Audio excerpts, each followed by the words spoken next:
Почитувани слушатели, ви посакувам Божи благослов. Отелотворен Бог. Што значи тоа?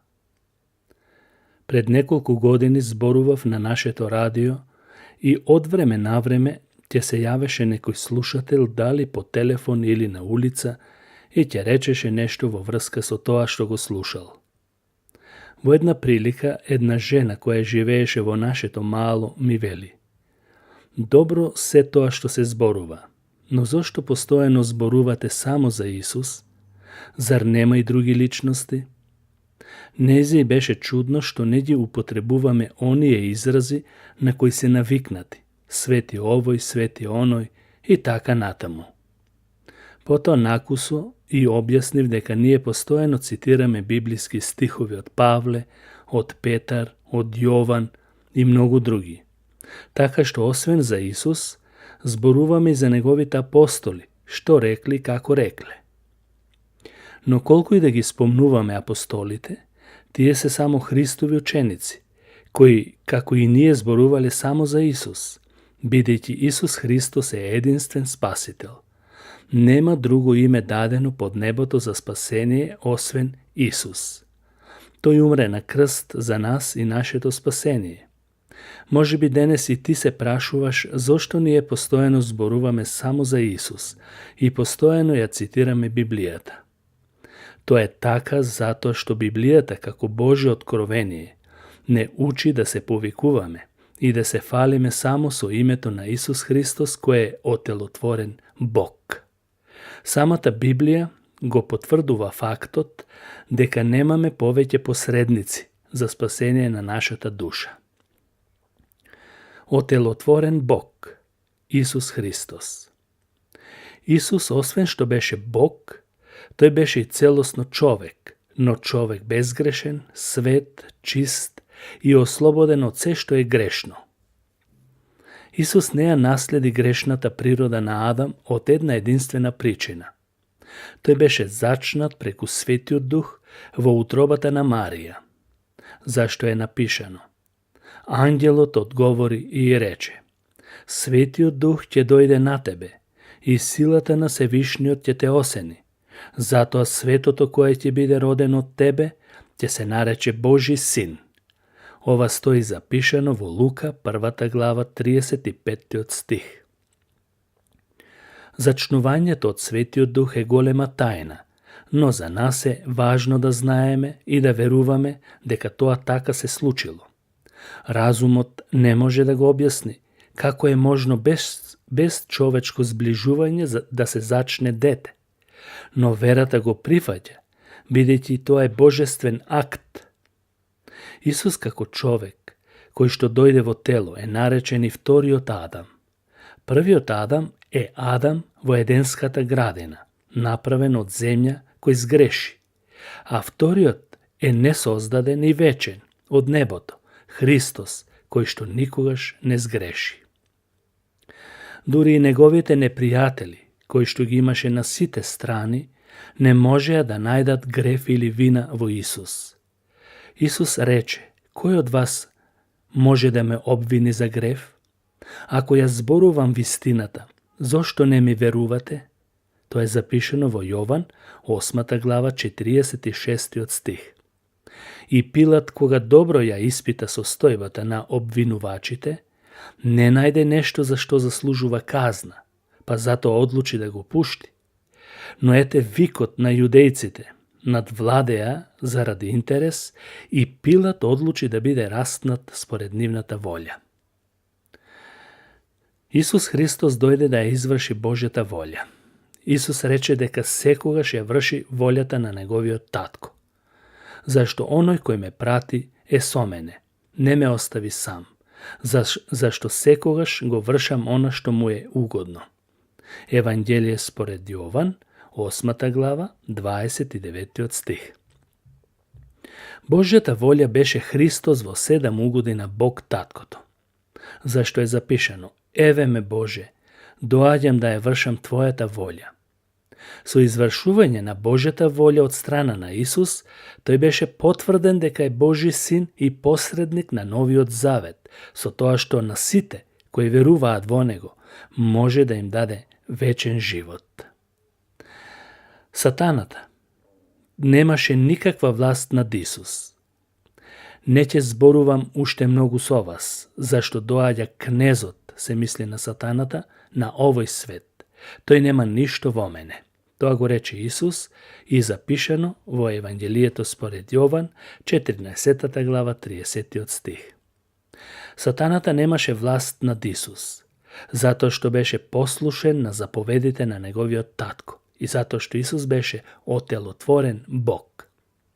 Ќе останете во мојата љубов, ако ги запазите моите заповеди, вели тој, како што и јас ги запазив заповедите на мојот татко и останувам во неговата љубов.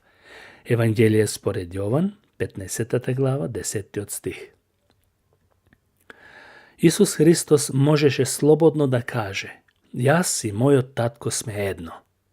Јас и татко ми сме едно. Евангелие според Јован, 10 глава, 30 стих.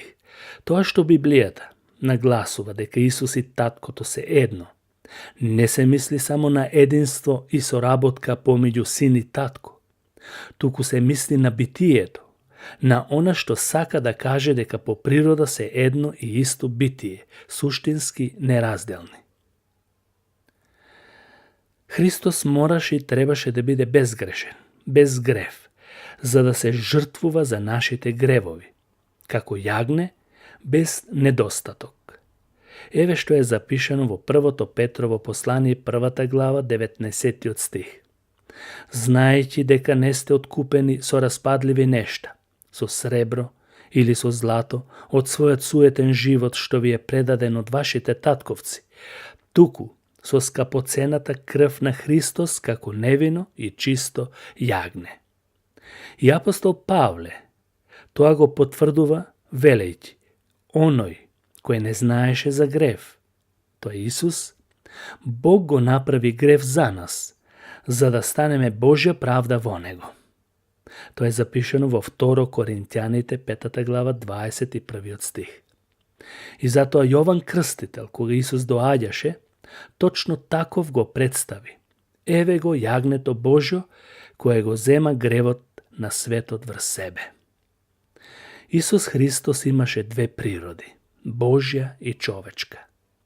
Апостол Јован Исус го опишува како збор или вечен логос, кој стана тело.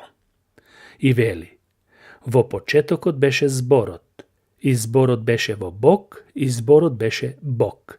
Евангелие според Јован, 1 глава, 1 стих. И зборот стана тело. Потоа во 14 стих вели: и зборот стана тело и се настани меѓу нас и ја видовме неговата слава, слава што ја има како на единороден од таткото, полн со благодат и вистина. Христовата божествена природа и човечката природа не се испомешани. Тие постојат независни една од друга во една личност, Исус, во совршено единство една со друга. Неговото божество не е намалено со тоа што стана човек. Павле вели: кој, иеко е во Божјо обличје, не го сметаше како грабнато тоа што е еднаков со Бог, туку се лиши сами од себе и зеде обличје на слуга, станувајќи сличен со луѓето. А тоа е Исус. Тоа е запишено во Филипјаните 2 глава, 6 и 7 стих. И неговата човечка природа беше целосно комплетна, тело, душа и дух, кој ја доби преку безгрешното зачнување. Затоа тој беше ветениот од потомството или семето Авраамово и Давидово. Тоа е запишено во Матеј 1 глава, 1 стих. Таму вели: книга на родословот на Исус Христос, син Давидов, син Авраамов. Тој се оттелотвори за посебна цел, подредувајќи се во целост на волјата на таткото. Јас те прославив на земјата, вели тој.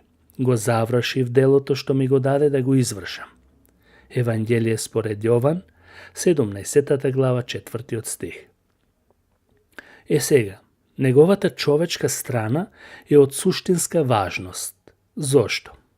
Прво, за да може да ги земе нашите гревови врз себе.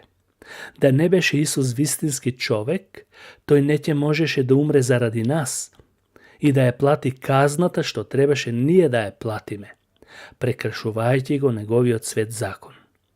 И затоа вели во Евреите 2 глава 17 стих: затоа требаше во се да стане како своите браќа, за да биде милостив и верен првосвещеник пред Бог, за да изврши помирување за гревовите на луѓето. Второ, поради гревот со кој бевме осудени и отуѓени од Бог, ни требаше токму таков начин на избавување, кој ќе посредува за нас пред Бог. И затоа Павле вели: но го гледаме Исус кој беше направен само за малку понизок од ангелите, овенчан со слава и чест заради смртното страдање, та по Божјата благодат да ја вкуси смртта за сите. Евреите 2 глава 9 стих. И трето, тој е наш вечен првосвещеник, кој како човек се жртвуваше за целото човештво.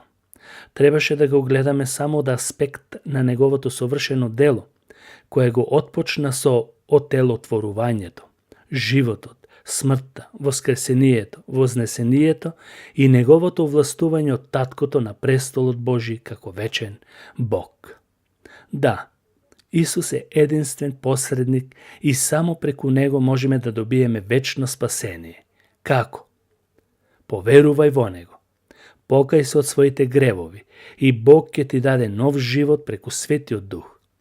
Кога Библијата вели секој што ќе го признае името на Исус ќе се спаси, тоа подразбира секој што ќе го прифати неговото севкупно дело кое е втемелено на ова име Исус. Амин.